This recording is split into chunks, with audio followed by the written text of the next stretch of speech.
Good morning everyone. Welcome to PW only IAS. दोस्तों, union cabinet के द्वारा one nation one election को यहां पर मंजूरी दे दी गई है। अब आने वाला जो विंटर सेशन होगा वहां पर इसको पार्लियामेंट में पेश किया जाएगा एंड अकॉर्डिंगली अगर सहमति बनती है तो इसको पास भी किया जा सकता है। अब डेफिनेटली इसके बहुत सारे बेनिफिट्स गिनाए जाते हैं। एक तो है कि पैसे की यहाँ पे बचत होगी, क्योंकि बहुत सारा पैसा आपके इलेक्शंस के ऊपर खर्च होता है। Plus at the same time बार बार जो मॉडल कोड ऑफ कंडक्ट लगता है अब वो भी नहीं लगेगा, राइट। उससे पॉलिसीज चलती रहेंगी। Plus at the same time अगर हम बात करें, यहाँ पर पूरा का पूरा फोकस गवर्नेंस के ऊपर होगा, क्योंकि ऐसा नहीं है कि थोड़े थोड़े टाइम बाद चुनाव ही आते जा रहे हैं, देश में हमेशा ही चुनाव का माहौल रहेगा, ऐसा नहीं होगा। तो ये कुछ बेनिफिट्स तो डेफिनेटली हैं। पर अगर मैं बात करूं ऑपोजिशन पार्टीज की, तो ज्यादातर ऑपोजिशन पार्टीज ने यहाँ पर इसको क्रिटिसाइज किया है, इसको डेमोक्रेसी के अगेंस्ट बताया है। Plus at the same time काफी सारे एक्सपर्ट्स का ये भी मानना है कि अगर हम बात करें, ये वन नेशन वन इलेक्शन दरअसल में है ही नहीं।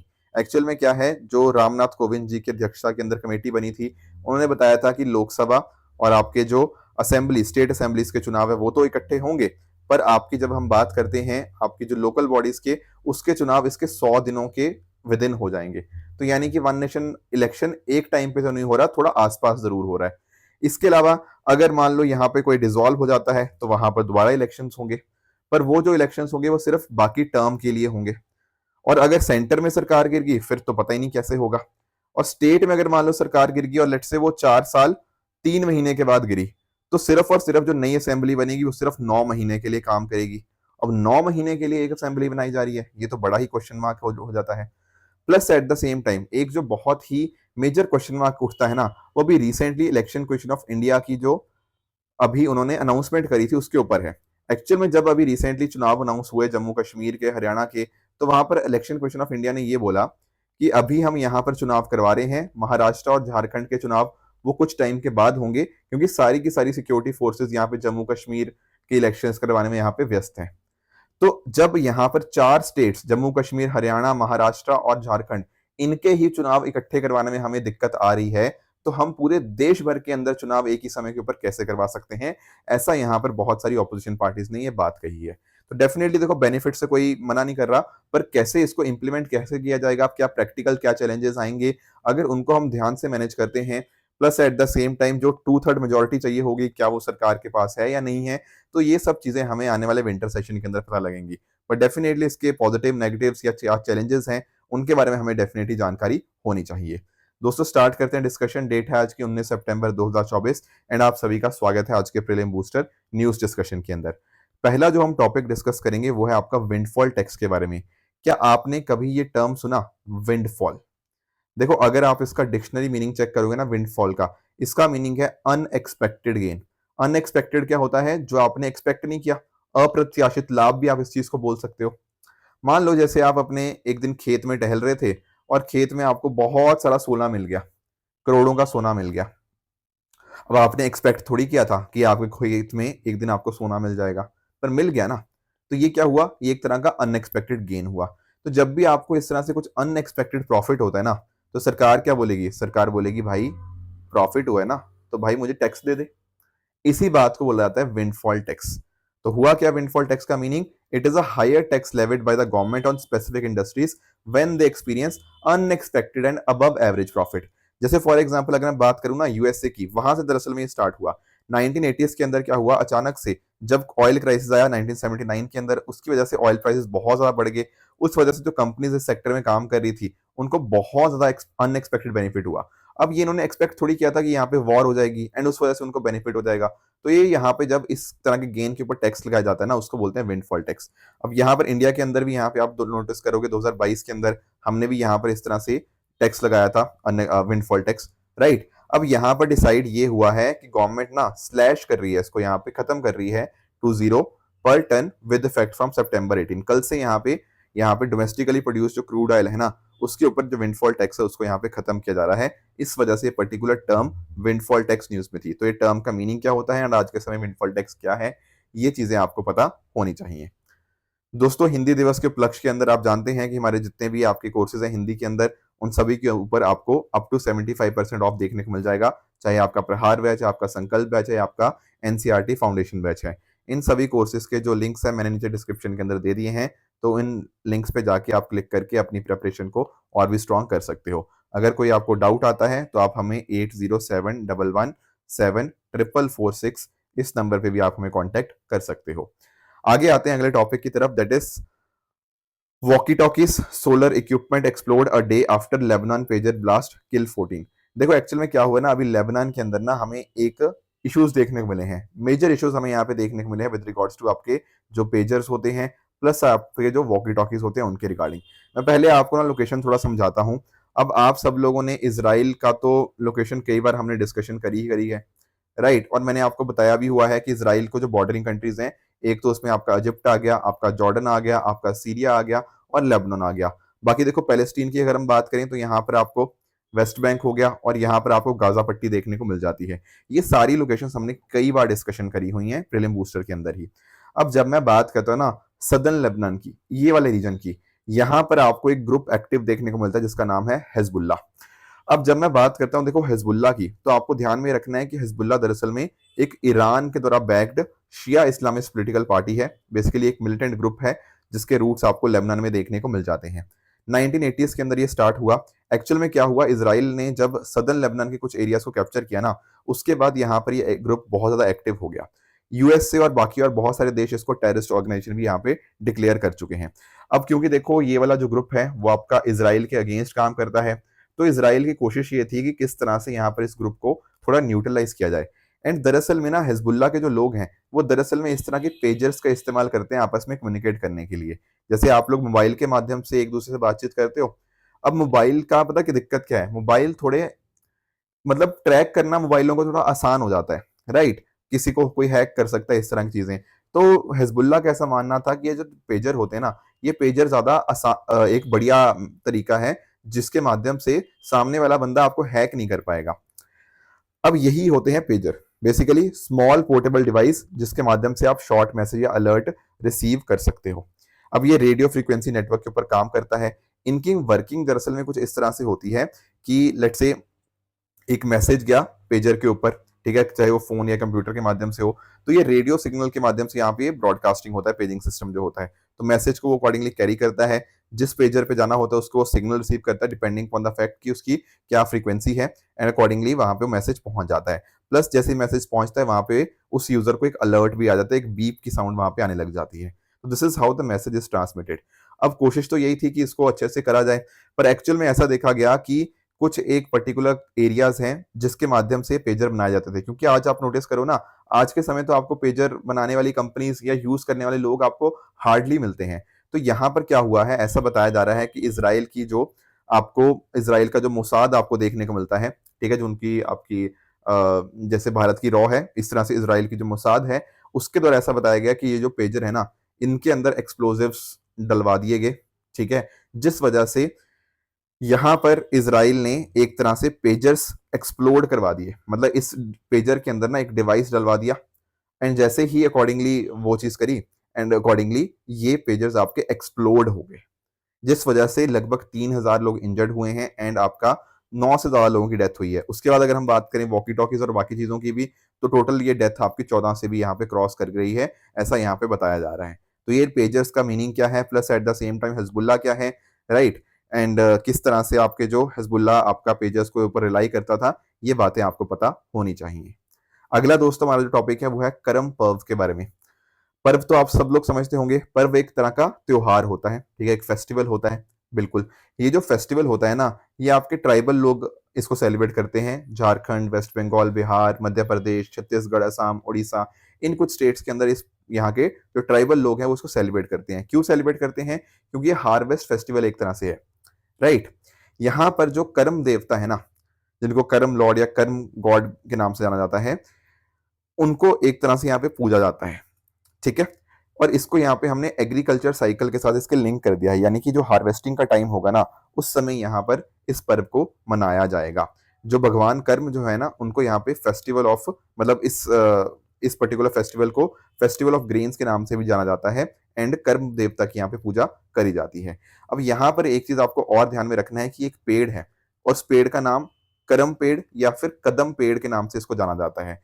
दरअसल में ये जो पेड़ है ना, यही इस पर्टिकुलर फेस्टिवल का फोकस माना गया है। इसी को ही, इस पेड़ को ही यहाँ पे पूछते हैं एज कर्म देवता। ये जो आपका पेड़ है कदम ट्री जो है, ये एक एवरग्रीन ट्री है, ट्रॉपिकल ट्री है, जो कि आपको नेटिव देखने को मिलता है टू साउथ एशिया एंड आपका साउथ ईस्ट एशिया। बहुत सारी कम्युनिटीज जैसे आपकी मुंडा कम्युनिटी हो गया, हो कम्युनिटी हो गया, बैगा कम्युनिटी हो गया, संथल, खारिया, उरान, ये सारी अलग अलग कम्युनिटीज है ना, वो यहाँ पे इस कर्म पर्व को बनाती हैं। तो ये पर्व के बारे में आपको चीजें पता होनी चाहिए। अगला दोस्तों टॉपिक हमारा है वो है आपका री इन्वेस्ट के बारे में।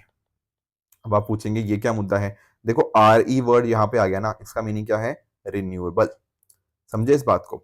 अब भारत के आप लोग टारगेट जानते होंगे, भारत की कोशिश पता क्या है, भारत चाहता है कि 2030 तक ना हम 500 गीगावाट ऑफ रिन्यूएबल एनर्जी यहाँ पे अचीव कर लें। Plus at the same time हमारी कोशिश ये भी है कि लोगों का भी इन्वॉल्वमेंट हो इस पर्टिकुलर चीज के अंदर, जन भागीदारी एक तरह से इसको बनाया जाए। जैसे फॉर एग्जाम्पल हमने एक स्कीम लेकर आई है, पीएम सूर्य घर फ्री इलेक्ट्रिसिटी स्कीम, तो इसके माध्यम से लोग अपने घरों के ऊपर सोलर पैनल्स लगाएंगे, राइट। तो दरअसल में जो री इन्वेस्ट है ना, वो एक तरह से इवेंट है जो भारत की रिन्यूएबल एनर्जी पोटेंशियल को दुनिया के सामने दिखाता है। ये इवेंट आपका जो है, ये ministry of new and renewable energy के द्वारा यहाँ पे मैनेज किया जाता है, ताकि रिन्यूएबल एनर्जी के बारे में लोगों के अंदर और जानकारी मिले, प्लस इंडिया का पोटेंशियल हम दुनिया भर को दिखा पाए। अब देखो टारगेट हमारा क्या है, 500 गीगावाट, कब तक, 2030 तक। हमने अभी क्या किया है, हमने 200 गीगावाट को यहाँ पे अचीव कर लिया है। उसीलिए यहाँ पर ये 3 दिन का इवेंट यहाँ पे सेलिब्रेट किया गया बिटवीन 16 से 18 सितंबर के बीच में, जिसके माध्यम से अलग अलग जो भी इनोवेशन हो रही हैं, प्रोडक्ट्स हमने बनाए हैं रिन्यूएबल एनर्जी के सेक्टर के अंदर, वो हमें देखने को मिले। और ये जो आपका इवेंट था ना, 4th global renewable energy investor meet and expo, जिसको री इन्वेस्ट के नाम से जानते हैं, इसको इनॉग्रेट किया गया प्रधानमंत्री जी के द्वारा एट महात्मा मंदिर, गांधीनगर, गुजरात। तो ये री इन्वेस्ट के बारे में ये सारी बातें आपको पता होनी चाहिए। अगला दोस्तों हमारा टॉपिक है 2 years ऑफ प्रोजेक्ट चीता। अब आप लोग जानते होंगे कि 1952 के अंदर भारत के अंदर चीता जो थे ना, वो एक्सटिंक्ट हो गए थे, राइट। पहले हुआ करते थे डेफिनेटली, बट कहीं ना कहीं इतनी हाई लेवल के ऊपर हंटिंग हुई, उनका ध्यान नहीं रखा गया, जिस वजह से चीतास इंडिया से एक्सटिंक्ट हो गए। अब इंडिया में जो आपको चीतास मिला करते थे ना, वो थे आपके एशियाटिक चीता, ठीक है। अब आज के समय हम अगर बात करें ना, तो एशियाटिक चीता सिर्फ और सिर्फ आपको ईरान में देखने को मिलते हैं और कहीं भी देखने को नहीं मिलते। तो हमारी कोशिश तो ये थी कि यार ईरान से एशियाटिक चीता मंगाएं, पर वो किसी कारणों की वजह से हो नहीं पाया। तो इस वजह से हमने डिसाइड किया कि हाँ कोई दिक्कत नहीं है, हम अफ्रीकन चीता मंगाएंगे। और ये चीता हमने यहाँ पे नमीबिया हो गया आपका, ठीक है, आपका साउथ अफ्रीका हो गया, यहाँ से हमने चीतास को मंगाया, एंड जो मध्य प्रदेश का कुल्लू नेशनल पार्क है, वहां पर हमने इनको ट्रांसलोकेट किया, राइट। तो हमारा ऑब्जेक्टिव ये है कि लगभग 50 चीतास टोटल मंगाए जाएंगे अफ्रीकन कंट्रीज से, अलग अलग हमारे डिफरेंट डिफरेंट नेशनल पार्क्स के रिगार्डिंग। अब आपको फर्क पहली बात तो ये समझना चाहिए कि जब हम बात करते हैं ना दोनों चीतास की, तो अफ्रीकन चीता और एशियाटिक चीता में अंतर है। एशियाटिक चीता तो मैंने आपको बता दिया कि ये सिर्फ ईरान में देखने को मिलते हैं, अफ्रीकन चीता आपको बहुत सारे एरियाज में देखने को मिल जाएंगे।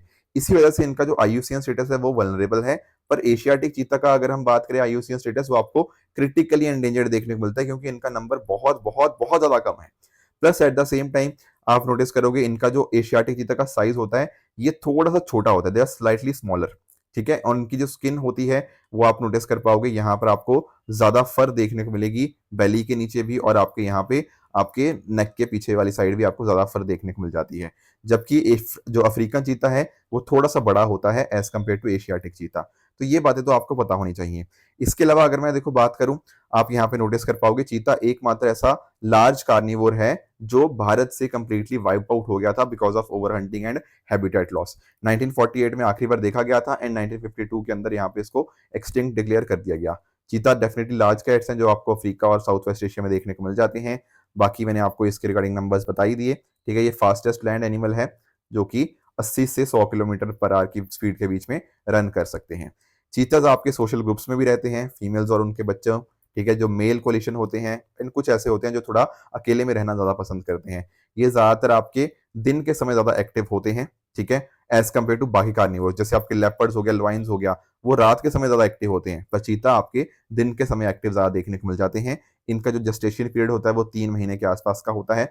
साथ ही साथ अगर मैं बात करें, ठीक है ना, तो इनके आप नोटिस कर पाओगे, कंजर्वेशन मैंने आपको डिस्कस कर दिया, ठीक है। साइट्स के अंदर हम बात करें अपेंडिक्स 1 और सीएमएस में भी आपको अपेंडिक्स 1 में देखने को मिल जाएंगे। बाकी देखो कुल्लू नेशनल पार्क जो था जहाँ पे लाए गए थे 1981 के अंदर, यहाँ पर इसको as a wildlife sanctuary establish किया गया था, ठीक है। 2018 के अंदर उसको नेशनल पार्क का दर्जा दे दिया गया।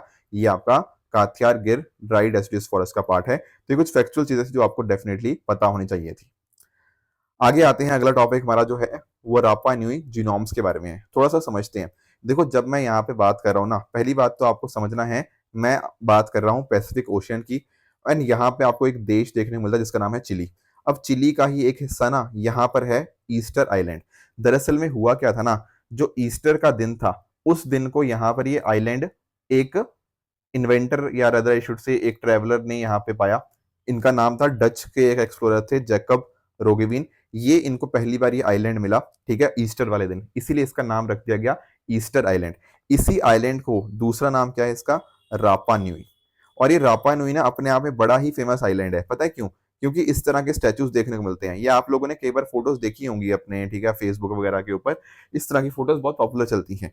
ये कहाँ देखने को मिलती हैं? ये आपको रापा नुई, ये जो मैं बात कर रहा हूँ ना ईस्टर आइलैंड, जो कि कौन सी कंट्री का पार्ट है, ये चिली का ही पार्ट है, यहाँ पर आपको देखने को मिलती हैं। अब आप पूछेंगे हम सर इसको डिस्कस क्यों कर रहे हैं? क्योंकि देखो, जो पैसिफिक ओशन के अंदर ये आपको एक रिमोट आइलैंड देखने को मिलता है ना, इसके पीछे बड़ी सारी थ्योरीज हैं कि यार ये जो आपके स्टैचूज बने ये कैसे बने। कई बार यहाँ के क्वेश्चन मार्क्स उठते हैं कि यहाँ पे जो लोग थे वो कहाँ चले गए, कैसे खत्म हो गई यहाँ के, यहाँ पूरी की पूरी जो भी लोग रहा करते थे यहाँ पे। तो उसके रिगार्डिंग बहुत सारी थ्योरीज आती रहती हैं समय समय के ऊपर।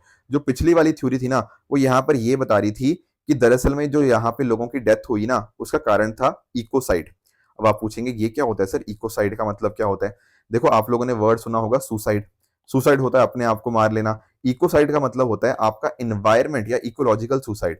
तो थ्योरी यहाँ पे ये चलती थी कि एक्चुअल में क्या हुआ कि यहाँ पर इतनी ज्यादा पॉपुलेशन बढ़ चुकी थी कि उन्होंने रिसोर्सेज का जरूरत से ज्यादा इस्तेमाल कर लिया, जिससे एनवायरमेंट डिग्रेड हो गया। एंड एनवायरमेंट डिग्रेड हो गया तो कहीं ना कहीं लोगों की पास रिसोर्सेज खत्म हो गए, आपस में फिर युद्ध चलने लग गया क्योंकि रिसोर्सेज की इतनी ज्यादा कमी थी। उस वजह से क्या हुआ, यहाँ पे पॉपुलेशन खत्म होगी। ऐसा यहाँ पे थ्योरी थी। अब यहाँ पर देखा गया कि ये थ्योरी गलत है, ठीक है, यहाँ पर ऐसा माना गया है कि ये थ्योरी सही नहीं है। अब जो हमारे पास नए एविडेंसेस आए हैं उसके अंतर्गत बात कुछ और बताई जा रही है, ठीक है ना, उसके अंदर बहुत सारी और चीजें आ रही है। बट हमें उस चीज में नहीं जाना, इस थ्योरीज में हमें नहीं जानना। हमें समझना क्या था, एक तो चलो हमने इकोसाइड का मीनिंग समझ लिया, बाकी हमारे लिए जो मेजर इंपॉर्टेंट चीज है वो आपको इसकी लोकेशन पता होनी चाहिए कि this in Pacific ocean and ये चिली का ही पार्ट है। और आप जानते होंगे पैसिफिक ओशियन के अंदर आप डिफरेंट डिफरेंट एरियाज को डिवाइड करते हो, जैसे आपका पॉलिनेशिया हो गया, माइक्रोनेशिया हो गया, आपका मेलानेशिया हो गया। तो यहाँ पर जब मैं बात कर रहा हूँ ना आपके ईस्टर आइलैंड की, तो आपको ध्यान में रखना है कि ये पॉलिनेशिया का ही पार्ट है। So this is very very important point. बाकी आप नोटिस कर पाओगे, ठीक है ना, तो यहाँ पर आप नोटिस कर पाओगे ये यूनेस्को वर्ल्ड हेरिटेज साइट का पार्ट है। प्लस यहाँ पे मोस्ट स्टेचूज आपको देखने को मिलते हैं जो मैंने आपको पिक्चर में दिखाए थे, जो कि ह्यूमन हेड्स की तरह यहाँ पे लार्ज शेप्ड आपको देखने को मिलते हैं। इसके अलावा अगर हम बात करें तो ज्योग्राफी यहाँ की काफी हार्श है, काफी चैलेंजिंग है ह्यूमंस के लिए। Plus at the same time यहाँ पे जो फ्रेश वाटर रिसोर्स है कुछ ज्यादा आपको देखने को नहीं मिलते। सॉइल क्वालिटी यहाँ पे काफी खराब है। एंड आपको फ्लोरा एंड फोना की आपको डाइवर्सिटी काफी कम देखने को मिलती है। तो देखो, जो इसकी थ्योरी अभी नई सामने आई है वो यही बता रही है कि यहाँ पर ना एक्चुअली में बाहर से कुछ लोग आए, उन्होंने यहाँ से लोगों को निकालना शुरू किया, वहाँ पे स्लेव ट्रेड वगैरह होने लग गया, ठीक है ना। तो इस तरह की कुछ कंडीशंस की वजह से यहाँ पर इसकी पॉपुलेशन का डिक्लाइन देखने को मिला है। ये अब नई थ्योरी हमारे सामने आई है। और यहाँ पे जो वर्ड है ये जीनोम मैं क्यों यूज कर रहा हूँ, क्योंकि यहाँ पे जीनोम सीक्वेंसिंग के माध्यम से ये चीज यहाँ पे पाई गई है, ठीक है। बट इस तरह की थ्योरीज के अंदर हमें नहीं जाना, हमें इसकी लोकेशन को ज्यादा समझना था एंड वो हमने अच्छे से समझ भी लिया है। अब आ जाते हैं अपने एमसीक्यूज की तरफ। आपका पहला एमसीक्यू है with regards to united nation security council. तो इसका आंसर आप बताइएगा मुझे, इसका आंसर क्या होना चाहिए। दूसरा आपका होमवर्क होगा with regards to biofortification. दोनों क्वेश्चन आसान है, लॉजिकली अगर करने की कोशिश करोगे तो दोनों क्वेश्चन अच्छे से किए जा सकते हैं। दोस्तों, बात करें इस एमसीक्यू की तो यहाँ पर आप नोटिस कर पाओगे पहला स्टेटमेंट कह रहा है कि जो रिफ्यूजीज होते हैं ना उनको प्रोटेक्ट किया जाता है बाय 1951 का रिफ्यूजी कन्वेंशन और 1971 का प्रोटोकॉल। देखो, बात एक्चुअल में आपकी करेक्ट है, 1951 का रिफ्यूजी कन्वेंशन तो है, पर प्रोटोकॉल दरअसल में 1967 का है। तो ये थोड़ा सा फैक्चुअल वाली चीज थी जो आपको अगर पता होती तो आप इसको कर पाते। तो ये 1971 नहीं, ये आपका 1967 आ जाएगा। आपको ध्यान में ये रखना है कि जब हम बात करते हैं ना भारत की, तो India is not a signatory, ना ही 1951 का, ना ही 1967 की जो कन्वेंशन है उसका भी नहीं। तो ये आपका फर्स्ट स्टेटमेंट ना फैक्चुअल एरर की वजह से गलत हो जाएगा। बात करें दूसरे स्टेटमेंट की, यहाँ पे कह रहा है जो 1951 की कन्वेंशन है उसके माध्यम से इनको राइट है कि उनको एक्सपेल ना किया जाए, नॉन डिस्क्रिमिनेशन का राइट है, plus at the same time freedom of religion का राइट है। Yes, that is correct. Plus at the same time एक बहुत इंपॉर्टेंट पार्ट है प्रिंसिपल ऑफ नॉन रिफुलमेंट।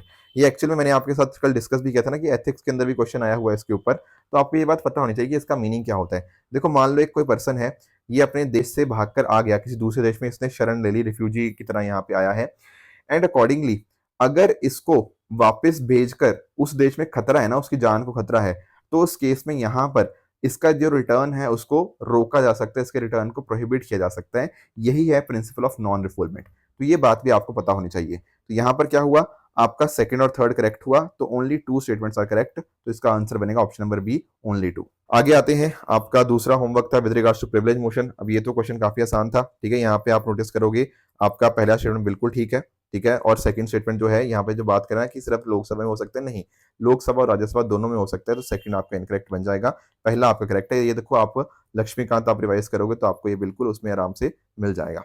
तो दोस्तों आप बात कर लो आपके ट्रू एंड फॉल्स की, यहाँ पर भी कुछ स्टेटमेंट्स हैं, इनका आंसर आप मुझे कर सकते हो कमेंट्स के अंदर कि आपके हिसाब से कौन सा ठीक है कौन सा गलत है।